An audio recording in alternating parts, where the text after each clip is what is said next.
በሰው መታመን የረድኤት ጊዜያችን ያዘገየዋል። እንዲያውም እግዚአብሔር እንዳይረዳን የሚያደርገው በሰው ስለምንታመን እገሌ እያለልኝ ዳኛ ዘመድ ያለው እግዚአብሔር ይፈርድልኛል ማለቱን ትቶ ችግር የለም እኔ የፍርድ ቤት ዳኛውን አናግራቸዋለሁ በ3 ቀን ውስጥ ይጻፋል ብሎ ሊያስብ ይችላል ማለት ነው። ወይ እግዚአብሔር ያንን ዳኛ ገልብጦት ያድራል፣ ወይ ይሻራል፣ ወይ ደግሞ አይምሮ ይለወጣል። ባለስልጣን መቼ አይምሮ እንደሚለወጥ አይጠቅም ይላል መሰላችሁ። የዳኛ ወዳጅ አትሁን። ለምንድን ነው የዳኛ ወዳጅ አትሁን? ወግ ይሰበስቡና ይፈርዱብሃል ነው።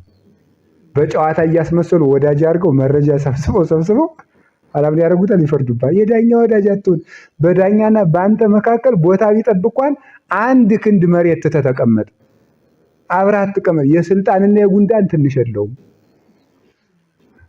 ጉንዳን ዝም ብሎ አይ ጥቂት ነው ቢሉት ገብቶ እዚህ ውስጥ መንጥቆ ይጥላል።